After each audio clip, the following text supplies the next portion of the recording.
Assalamualaikum everybody. Welcome to BaKhabar episode 11. Hopefully इस दफा मैंने episode के number में गलती नहीं की होगी. This episode is based on a very complicated, very important topic जो कि है तिजारत और trade. और हमने ये episode इसलिए संभाल कर रखा था, इसलिए ये 11वें नंबर पे आता है क्योंकि इसको समझने के लिए बहुत जरूरी है कि आपके कुछ फाउंडेशनल टॉपिक्स कवर्ड हों, जैसे कि टैक्सेस, जीडीपी के क्या मसले रहे हैं, बेरोजगारी, इन सब चीजों का जो जिसको कह सकते हैं कि ये चीज कंबाइन होकर जरूरी है इनको समझना, ताकि आप बेहतर तरीके समझ सकें तिजारत, स्पेशली कि पाकिस्तान में क्या चीजें ट्रेड होती हैं या पाकिस्तान जिन चीजों को ट्रेड करता है. अच्छा, तिजारत बहुत it's a very important topic because अगर आप तिजारत हाई लेवल पर अच्छी, आपकी एक्सपोर्ट्स इंपोर्ट्स दोनों on a global scale you are doing well, then what it does, it leads to improvements in your physical infrastructure, your institutions, आपके इदारों में, आपके सिस्टम्स में, आपके अवाम की स्किल्स में और आपके नेटवर्क्स में. और इन सब को जब आप बेहतर कर सकते हैं, बेहतर एक्सपोर्ट, बेहतर इंपोर्ट्स की वॉल्यूम और क्वालिटी बढ़ाकर, तो आप अपनी अवाम की क्वालिटी ऑफ लाइफ और प्रॉस्पेरिटी में इजाफा देख सकेंगे. यही एक ग्लोबल कंसेंसस है इस पे. इट्स ऑल्सो इम्पॉर्टेंट बिकॉज इससे बहुत फर्क पड़ता है आपकी जियो पॉलिटिक्स और फॉरेन रिलेशंस पे. आप जिन ममालिक के साथ ज्यादा ट्रेड करते हैं, अगर आप नोट कर सकें, may be it's a little controversial to discuss, but अगर इजराइल और फलस्तीन की अगर आप एग्जांपल ले लें, जो पास में ये कॉन्फ्लिक्ट पे जब डिस्कशन हुई, तो सबसे पहली चीज जो लोग करना शुरू हो गए, दूसरे ममालिक जो जितना बैकलैश या जितनी स्टेटमेंट्स आ रही थी, the first thing that they did was check कि उनके और इजराइल के बीच में ट्रेड कितना है. So that became an important factor because that dictates foreign policy. India और पाकिस्तान की मिसाल ले लें तो मार्च अप्रैल में द गवर्नमेंट वाज कंसिडरिंग कि sugar, wheat, I think yes, and cotton, इन चीजों का पॉसिबली इंडिया के साथ ट्रेड हम लोग खोलकर मंगवा सके वहां से. So it's important because these can have a significant impact on your relations, foreign relations. World bank की रिपोर्ट अभी, we will be discussing this later on as well, but just to give you a broad overview, world bank has predicted कि पाकिस्तान के अभी current हालात में if it utilizes resources well तो 88 billion का potential है. For context, Pakistan right now I think operates on 22 or 24 billion dollars of exports. तो 66 billion dollar की एक्सपोर्ट जो इसको आप समझ सकते हैं मिसिंग एक्सपोर्ट्स हैं. तो वो जो 66 ये जो मिसिंग एक्सपोर्ट्स हैं, उसकी वजह से अगर आप वो अचीव कर सके पोटेंशियल, तो you can create about 900,000 jobs, about $2 billion in taxes, and these are things you need to understand and go back and look at other topics. तो आप इसको बेहतर तरीके से समझ सकते हैं. But having said that, I will move on now to Faiz, who can probably explain कि अब बजट भी आ चुका है, इसमें हमें ये भी पता है, and we've done an episode on the budget, you should go back and have a look at that. तो आपको ये पता है कि टैक्स के जो रेवेन्यू का जो टारगेट्स हैं वो are now out in the open, जिसका एक सिग्निफिकेंट हिस्सा जो है, या जिसका हिस्सा जो है वो मुख्तलिफ जगहों से आता है. One of them could be customs duties on imports. So we to understand that better कि हम किस पोजीशन पे खड़े हैं, and do we have that kind of potential, और क्या इसकी अहमियत है. We have Faiz with us. Faiz, over to you. Thanks, Anan. काफी अच्छा overview था of our previous discussions, और I'm very excited about this episode क्योंकि इसके लिए जो नंबर क्रंचिंग वगैरह करनी पड़ी है, for me it was quite revelatory as well. लेकिन आगे जाके उसकी बात करेंगे. आपने टैक्स की बात करी.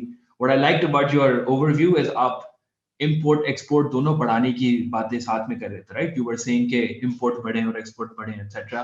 But ज़्यादातर लोग इस तरह सोचते नहीं हैं. Most people think कि import बहुत बुरी चीज है और कम करनी चाहिए और export सिर्फ बढ़ानी चाहिए. दोनों चीजें should go hand in hand, और इसकी थोड़ी देर में बात करते हैं.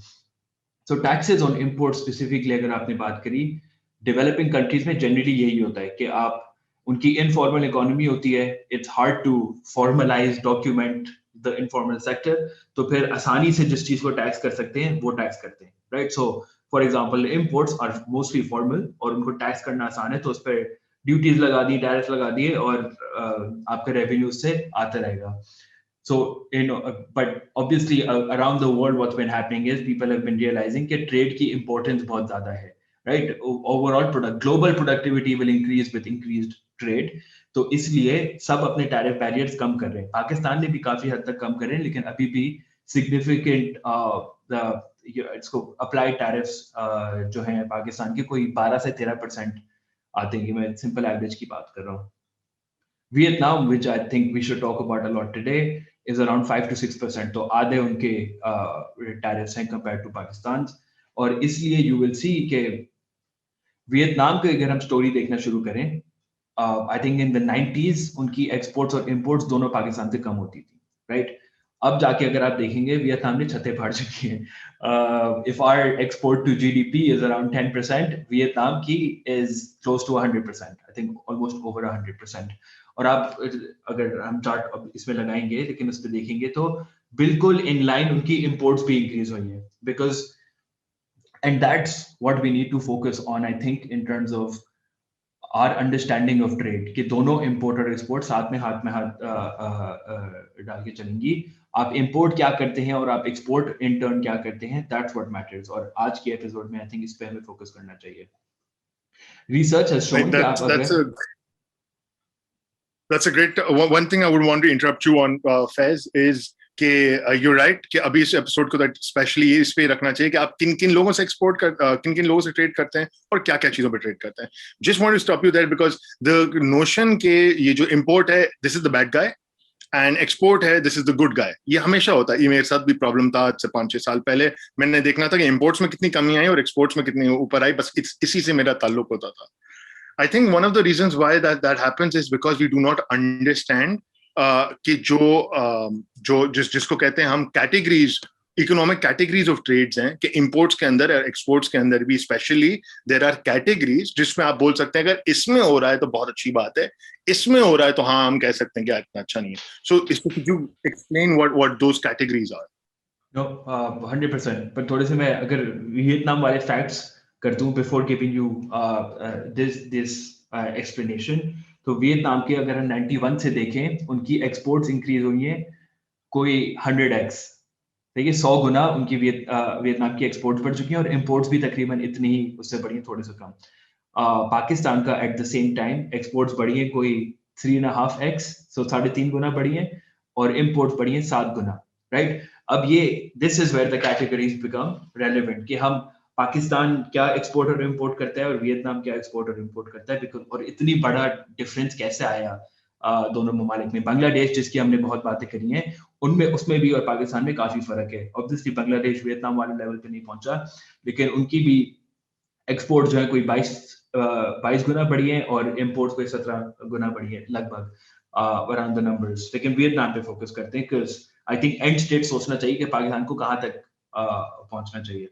तो मैं जैसे बात कर रहे थे कि रिसर्च बोलती है अगर आप कैपिटल गुड्स और इंटरमीडिएट गुड्स इंपोर्ट कर रहे हो और उसकी वजह से आपका तजारती खसारा बन रहा हो, दैट्स फाइन, क्योंकि इन द लॉन्ग रन आपका सरप्लस होगा। अब मैं ऐसी वर्ड्स बोल रहा हूँ लोगों को समझ में आए ना आए, बट 4 कैटेगरीज होती हैं इकोनॉमिक कैटेगरीज, जैसा आपने मेंशन करा। एक बहुत बेसिक हुआ रॉ मटेरियल, कि मुझे इंपोर्ट करना है raw material to develop something locally और फिर उसको मैं एक्सपोर्ट कर दूं, ठीक है? Take like cotton yarn for example. फिर आता है अगला स्टेज इंटरमीडिएट गुड्स का, कि मैं आधी खत्म फिनिश गुड, जैसे गाड़ियां हमारी आधी खत्म हुई भी आती हैं और फिर इधर असेंबल हो जाती हैं, फॉर एग्जांपल, वो वाली कैटेगरी होती है। उसके बाद होती है फिनिश गुड्स। फिनिश गुड्स हो सकते हैं कैपिटल गुड्स, जो कि मशीनरी हो गई, प्लांट पूरे पूरे इंपोर्ट हो जाते हैं, हैवी मशीनरी, हैवी इंफ्रास्ट्रक्चर आप देखें वो कैपिटल गुड्स में आएगा, कि वो आप यूज करेंगे, you will spend money on capital goods for future income. और आखिरी होता है consumer finish goods, which is basically जो पाकिस्तान सबसे ज्यादा इंपोर्ट करता है। पेट्रोल फॉर एग्जांपल आपने एंड में आप कंज्यूम करते हो, सो इट्स अ कंज्यूमेबल जो आप इंपोर्ट करते हो। तो ये 4 कैटेगरीज होती हैं, all the way from raw materials, intermediate goods, capital goods and consumer goods. तो पाकिस्तान का अगर आप ब्रेकअप देखना शुरू करें, यू विल सी कि हम एक्सपोर्ट और इंपोर्ट दोनों ज्यादातर कंज्यूमर गुड्स करते हैं, राइट? हम import, as people probably know, fuel हमारी बिगेस्ट इंपोर्ट है, लेकिन उसके साथ हम एक्सपोर्ट भी करते हैं। तो हम टेक्सटाइल फॉर एग्जांपल शर्टें, towels export करते हैं. We are not really known for exporting cell phones, for example, right? Vietnam, on the other hand, is known for exporting all of these electronics. सारे इनकी Vietnamese companies का example देख लें, and how they've gone towards high technology. तो वो export capital goods करते हैं ज़्यादातर, but वो import भी ज़्यादा capital goods करते हैं, right? So because they know कि हमें future investment के लिए अभी चीजें is things that we probably can't produce, they need to import and then export accordingly. तो दोनों चीजों में वो capital goods के माहिर बने हुए, ठीक है? उनकी next level भी आती है तो वो intermediate goods के आती है. So आधी खत्म हुई भी चीजें, as I just mentioned. Or consumer, I think is a small proportion of their imports and in general, or raw materials भी कमी है. So basically पाकिस्तान को थोड़ा बहुत इस तरह सोचना चाहिए कि अगर imports बढ़ भी रही हैं, और ये मेरे साथ बहुत आता है, I post on a monthly basis when trade data comes out, तो उसमें जब मैं कभी कभार mention करता हूँ, okay, automobiles में for example, instead of full automobiles हम import करना शुरू कर रहे हैं, completely knocked down CKD कहलाती हैं ये गाड़ियाँ. That's a good thing. उस पे लोग बोलते हैं how can increase imports be a good thing. What I'm trying to explain it कि अगर हम आधी खत्म हुई भी चीज import कर रहे हैं, intermediate good import कर रहे हैं, और उसमें locally value add कर रहे हैं, अगर हम उधर for example इधर manufacturing शुरू कर दें, that's a good thing because हमारी यहाँ jobs create हो रही हैं, हमारी यहाँ productivity improve हो रही है, etc. So that's the basic logic of these economic categories. So not all imports are bad. Some are obviously bad, and we can talk about that in a little while. But I think Pakistan in general can learn a lot from the Vietnam example. Obviously, I'm not saying आप exactly replicate कर सकेंगे जो सारे East Asian miracles थे. I think the time has gone now. But थोड़ा बहुत इस तरह सोचना चाहिए कि अगर हम imports बढ़ानी है तो किस किस्म से की imports बढ़ानी है. अगर आप वियतनाम की एग्जांपल भी नहीं लें, एक्सपोर्ट्स की एग्जांपल ले लें, I think Vietnam stands at 300 billion or something for exports. Bangladesh still is at 47-48 billion. तो आपसे बांग्लादेश की एग्जांपल तो हम कैरी फॉरवर्ड कर चुके हैं from since episode 1, क्योंकि 91 में फैज ने कंपैरिजन पाकिस्तान का बांग्लादेश से ही स्टार्ट किया था, और फिर 2020 तक या 2018 तक हम इसको खींच के लाए थे. तो आप अंडरस्टैंड कर सकते हैं कि सिमिलर ट्रेजेक्टरी, सिमिलर सिचुएशन से उठाकर what the progress has been and what they've done. So we'll discuss that later on as well. But ये तो हो गए what you would call categories of trade. ठीक है, capital goods वगैरह हो गई, intermediate goods हो गई. फिर आ जाते हैं कि जो पाकिस्तान में the sectors of trade जो हैं, what sectors of trade is Pakistan engaged in? Again, I don't think exports में किसी के लिए शौक नहीं होगा कि textile is our major export. Over 50%, ये कोई 60% के करीब होता था. I think अब थोड़ा गिर के अब थोड़ा सा diversify हो गया हमारा export mix. लेकिन generally our export mix is not very diversified. Over 50% is textile. ठीक है, within textile as well हम थोड़ी देर में बात करेंगे. जो highest value products है वो हम इतने ज़्यादा export नहीं करते. अगर तो textile ले लें, कोई 12-13 बिलियन के करीब आपकी एक्सपोर्ट्स होती हैं, गुड्स एक्सपोर्ट. उसके बाद वेजिटेबल प्रोडक्ट्स आ जाते हैं, जिसमें थोड़ी और भी चीजें होती हैं, लेकिन जो क्लासिफिकेशन होती है ट्रेड की इंटरनेशनली, उसमें वेजिटेबल प्रोडक्ट्स में आता है. फिर थोड़े से एनिमल, लाइव स्टॉक, वो सब आ जाता है, फूड स्टफ आ जाता है. सो बेसिकली ये the main component is textile, mostly to the US and EU and some other countries. और उसके बाद एग्रीकल्चरल थोड़ी बहुत आ जाती है. लेकिन व्हाट्स इंपॉर्टेंट टू नोटिस कि इसमें कोई इन सबको एग्रीकल्चर वगैरह को आप साथ में लेके मिक्स भी करते हैं, तो फिर भी टेक्सटाइल कोई 3 से 4 गुना ज्यादा एक्सपोर्ट करता है. सो बहुत ज्यादा कॉन्सेंट्रेटेड एक्सपोर्ट्स है हमारी, राइट. अगर ये कॉन्सेंट्रेटेड ऐसी होती कि there was a sustainable way for it to grow going forward, I would be relatively happy. लेकिन मसला ये है कि पूरी दुनिया जो है ना, it's moving towards man-made fibers, right? लेकिन पाकिस्तान में अभी तक कॉटन का चर्चा लगता है, right? And Pakistani cotton is a bit unique. So I'm not saying कि इसमें हम excel नहीं कर सकते, but what's interesting to see is कि US data अगर आप उठाएं और US के top 10 importers जिसमें पाकिस्तान भी है टेक्सटाइल का, तो आप उनके मिक्सेस को अगर कंपेयर करें और देखें कि कॉटन का मिक्स कितना है और वुल का मिक्स कितना है और मैन मेड फाइबर का मिक्स कितना है, तो पाकिस्तान का मिक्स देखेंगे उसमें और less than 10% is man made fibers. I think I don't want to compare to China, but China में 70% man made fiber mix है उनका जो, and China is the largest exporter to the US in terms of textile. Vietnam जिसकी हमने अभी बात करी, that's also I think over 50% is man-made fiber for them. India and Bangladesh are a bit like us in terms of cotton, but still way better than us.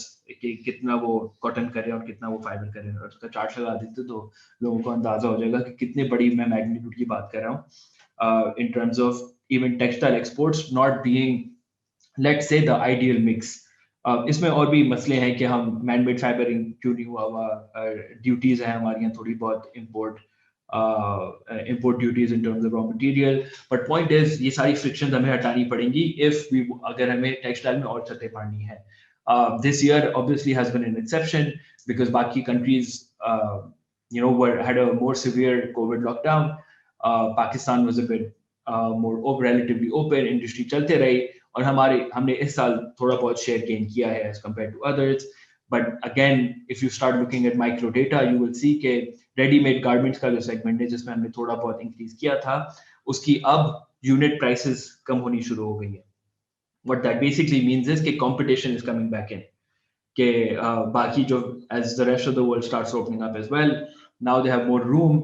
और पाकिस्तान अगर पहले चंद ममालिक में था जो बिड कर सकता था for an order, अब और मुल्क भी कर सकते हैं. But that's the story for exports in general. दूसरी साइड है imports. और आई थिंक सबसे पहली चीज जो सोचने की है कि हम लोग सोचते हैं कि बस फ्यूल्स इंपोर्ट कर रहे हैं, बट आज से कोई 20 साल पहले पाकिस्तान की primary imports used to be machinery and electronics.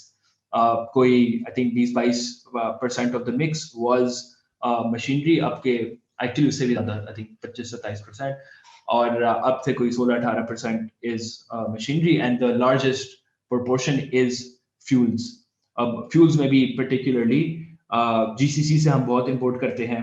GCC being the UAE, Saudi Arabia, Oman, Kuwait, इनसे हम फ्यूल्स ज़्यादातर इंपोर्ट करते हैं. अगला फिर जो हमारी अब हाईएस्ट कैटेगरी है वो मशीनरी हो गई है, और machinery quite obviously comes mostly from China. तो लार्जेस्ट इंपोर्ट पार्टनर हमारा एंड में, बिकॉज अक्रॉस कैटेगरीज अगर आप देखें तो चाइना और भी चीजें हमें बहुत प्रोवाइड करता है. मेटल्स हो गए, थोड़े बहुत टेक्सटाइल की इंपोर्ट्स हो गई, वो सारी चीजें. तो China is the largest import partner of Pakistan.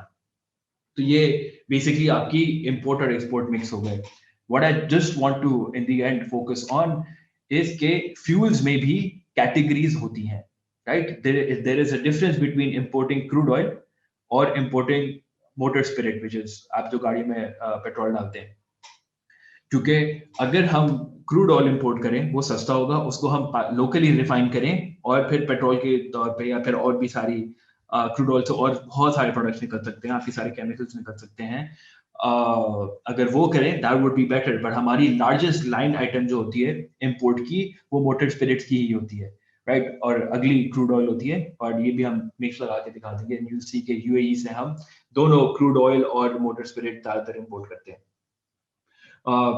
Diesel भी, हाई स्पीड डीजल भी directly, which is also finish good, import करते हैं. और बिटुमिनस कोल, क्योंकि हमारी कोल की क्वालिटी इतनी अच्छी नहीं है, तो हम कोल भी इंपोर्ट करते हैं फ्रॉम साउथ अफ्रीका. तो ये for me like these import mixes और एक्सपोर्ट मिक्सेस आर फैसिनेटिंग. और ये पाकिस्तान ब्यूरो ऑफ स्टैटिस्टिक्स की वेबसाइट पे पूरी डिटेल पड़ी हुई है कि आपको ये पता चल जाएगा कि आप मोरक्को से कितना फॉस्फेट इंपोर्ट करते हैं, ये तक आपको पता चल जाएगा. क्वांटिटी पता चल जाएगी, प्राइस पता चल जाएगी. So if anyone wants to go explore that data, उसका भी हम लिंक डाल सकते हैं. फॉर नाउ हम ये थोड़ी सी फैंसी स्लाइडें लगा देंगे कि लोग देख लें कि हमारे हिसाब से इंपोर्ट मिक्स कैसा है और एक्सपोर्ट मिक्स कैसा है. अच्छा, बड़े कन्वीनियंटली फैज ने आपको बोल दिया कि आप पीबीएस की वेबसाइट पे चले हैं, आप वहां से निकाल लें. लेकिन मैं आपको बता दूं, आप ये एक्सरसाइज जरूर कर दें. लेकिन जब मेरी लास्ट फैज से मुलाकात हुई थी या बात हुई थी, उसमें फैज ने यही किया था कि डेटा निकाला पीबीएस से और अपने पास ले आया है, और वो मुझे डेटा उसने दिखाया स्क्रीन पे. तो मुझे अंदाजा हो गया था कि ये डेटा हजम करना जो है ना बहुत मुश्किल है. ये तो इसने काफी सिंप्लीफाई करके ही क्लम्प टुगेदर कैटेगरीज, कैटेगरीज की एक पर्टिकुलर डेफिनेशन है. आप जब खैर I will let that be with you because you should be doing this exercise कि Pakistan bureau of statistics PBS की वेबसाइट पे जाकर जो है आप ये सारे डेटा निकाल सकते हैं. देयर इज नो डाउट कि डेटा बहुत सारा है वहाँ और काफी एक्सटेंसिव है, लेकिन डू शेयर योर एक्सपीरियंस कि आपका जो है जो एक्सपीरियंस है, जो आपका तजुर्बा है उसके उसका डेटा हजम करने के लिए वो कैसा रहा है, क्योंकि खासा मुश्किल है. बट अच्छा है कि फैज यू स्टार्टेड ऑफ आपने इकोनॉमिक कैटेगरीज की बात की because people very that clears up a lot of confusion in people's head कि यार ये बुरा है ये अच्छा है क्यों. फिर जो आपने बात की वो बात की सेक्टर्स की जो कि ट्रेड के अंदर होते हैं, एक्सपोर्ट्स की इंपोर्ट्स की, दोनों की. अब जो है ना, जो मेन जो मुझे लगता है कि लोगों को समझ में आना चाहिए, एक तो ये होगा कि हम क्या एक्सपोर्ट करते हैं, क्या इंपोर्ट करते हैं, उनकी क्या कैटेगरीज हैं. अब ये हो जाता है कि हम, और एंड दिस इज एवरीथिंग जो मैंने शुरू में इतनी लंबी तमीज बांधी थी, वो ये था कि जो किन ममालिक के साथ आपके क्या जो जो तिजारत है, जो एक्सपोर्ट्स हैं और इंपोर्ट्स हैं, उसका क्या सूरत हाल है, उसकी क्या स्टैंडिंग है, किन क्या क्या ममालिक हमारे लिए क्या क्या इंपॉर्टेंस रखते हैं, ये चीज बड़ी क्लियर हो जाएगी इससे. So Faiz if you could do that. I think थोड़ा बहुत हमने ये इंपोर्ट प्रोडक्ट्स की जब हम बात कर रहे थे, एक्सपोर्ट प्रोडक्ट्स की बात कर रहे थे, तो उसमें मेंशन कर दिया था मैंने कि कंट्रीज कौन से रेलेवेंट हैं. But putting them side by side I think is also revelatory के US for example is our biggest export partner. ठीक है, हम कोई 3.5-4 बिलियन के करीब यूएस को एक्सपोर्ट करते हैं, मोस्टली टेक्सटाइल. अगेन चाइना को भी हम टेक्सटाइल एक्सपोर्ट करते हैं, लेकिन आधे से कम है China as compare to US in terms of our textile export share. तो काफी बड़ा फर्क है, US being our primary export destination. बाकी भी सारे कंट्रीज हैं, mostly EU because we have a certain status, preferred status कहलाते हैं जिसके हम I think may be we can talk about it next time. But EU, China, US, UK, यही सारे ममालिक हैं जिसमें हम ज्यादातर एक्सपोर्ट करते हैं. within this I think what's important to think about is कि हर कंट्री के साथ आपकी जो रिलेशनशिप है एक्सपोर्ट और इंपोर्ट की, उससे आपको एक नंबर मिलेगा, एक डेफिसिट का नंबर मिलेगा या एक सरप्लस का नंबर मिलेगा. अगर हम एक्सपोर्ट ज्यादा करते हैं और इंपोर्ट कम करते हैं एक कंट्री के साथ, हमारा उधर सरप्लस होगा. अगर हम इंपोर्ट ज्यादा करते हैं उस कंट्री से और एक्सपोर्ट उनको कम करते हैं, हमारा डेफिसिट होगा. तो इन सारी अगर हम पूरा मैप बनाए ना इसका, और आई थिंक ये हमारा मैप एक वेबसाइट पे भी, पाकिस्तान की वेबसाइट पे है. सो यू विल सी के दो स्टार्क कंपैरिजंस मिलेंगे आपको. एक बहुत हैवी ग्रीन मिलेगा जिसका मतलब बहुत ज्यादा सरप्लस है एक कंट्री के साथ, और दूसरा बहुत हैवी रेड मिलेगा जिसका मतलब कि बहुत हैवी डेफिसिट है उस कंट्री के साथ. So the green, with our highest surplus is with the US and our highest deficit is with China. तो बहुत clearly आपको दिखता है कि I think 20% of our surplus, trade surplus, is with the US, और 30% of our entire deficit is with China. तो ये दो countries बहुत basically माने रखते हैं पाकिस्तान के लिए. And I think it's important to see and think about कि आपको अपनी geopolitical arrangements किस हिसाब से आगे लेके चलनी चाहिए है. ठीक है, चाइना के साथ हमने I think बहुत solid relationship अब बना लिए with CPEC, with everything. But I think थोड़ा बहुत जो लोगों को सोचना चाहिए वो है फ्री ट्रेड अग्रीमेंट के बारे में. Right, the world is moving towards even beyond free trade agreement, FTAs जिसको बोलते हैं. लेकिन अगर हम फ्री ट्रेड अग्रीमेंट का सोचें, हमने I think in the mid 2000s China के साथ रिलेशनशिप शुरू की थी और वो फ्री ट्रेड अग्रीमेंट. उसके बाद बहुत था कि पाक चीन दोस्ती will be fantastic, and trade did rise, and कोई 250% I think 242% ट्रेड बढ़ गई थी between 2007 and 2018. तो बहुत ही अच्छी बात है कि ट्रेड बढ़ गई थी. But if you saw the balance of that increase, Pakistan exports to China increased by less than 200%, while Chinese exports to Pakistan increased by almost 250%. तो इसका मतलब था कि एक थोड़ी बैलेंस नहीं थी ये FTA, because we got the what's called the short end of the stick. ठीक है, अब business personal if you talk to them, सारे जो इंडस्ट्रियलिस्ट हैं वो बोलेंगे कि जो आपने जैसे ही टैप खोल दिया बेसिकली चाइनीज प्रोडक्ट्स का पाकिस्तान में आने का, क्योंकि बहुत ही आसान हो गया उनके लिए to sell products over here, what that caused is premature deindustrialisation. हमने आई थिंक एक एपिसोड में ये भी बात करी कि पाकिस्तान का सेक्टोरल ब्रेकअप जो है इन टर्म्स ऑफ एग्रीकल्चर, इंडस्ट्री और सर्विसेज, उसमें इंडस्ट्री बहुत कम है. Of that one reason, now connecting all the dots together, is कि according to people कि आपने जब Chinese imports इतनी आसानी से आने दी, और basically what that meant is कि local manufacturers could not compete, और इसलिए आपकी deindustrialization शुरू हो गई और manufacturing का proportion to contribution to GDP went down. I think it was pretty clear that it was poorly negotiated, the agreement, which is why up now we have a second FTA, which was signed recently, I think last year or the year before. और अब देखना पड़ेगा कि कैसे ये how trade picks up again. But I think generally overall बात करने के लिए कि how do we improve trade, अब थोड़ी सी basic understanding समझ में आ गई कि हम किसको क्या export करते हैं और क्या import करते हैं, कौन से countries relevant हैं, and I think we can take this conversation forward because of this. So ये जो conclusion में जो मुझे summary देनी थी, वो I think Faiz has done a brilliant job at, कि आपको अब समझ में आ गया at this episode, आपको we wanted to keep it at कि यार आपको ये समझ में आ जाए कि तिजारत क्यों important है, उसकी क्या impact है, किन किन चीज़ों में तिजारत करता है पाकिस्तान, क्या categories हैं, क्या economic categories, क्या sectors हैं, और किन किन ममालिक के साथ करता है, right? So ये तो overview हो गया तिजारत का. इससे ज़्यादा फिलहाल एक episode में divulge करना would be counterproductive. And that is because ये बड़ा जो है expansive एक topic है. What we can get to in our conversation in the coming episode is कि अब पाकिस्तान का जो potential है, ये जो missing exports हैं, what can be done right. ये तो बड़ा आसान है कहना कि export diversification होनी चाहिए, ये हम कोई 11, 12, 13 साल से सुन रहे हैं, right? But what does that mean? अभी क्या बनाता है, क्या बनाने की गुंजाइश रखता है? There's something called the economic complexity of countries. उसके ऊपर कैसे काम किया जाता है? आप क्या वो goods बना सकते हैं जो कम से कम ममालिक बनाते हैं? क्या हम वो चीजें बना रहे हैं और क्या अपने करीबी neighbors तक पहुंचा सकते हैं? Will reduce. So many things that we can possibly discuss, and this will include a heavy part of, I think, what is Faiz's favorite topic, which is productivity and how that links back to this.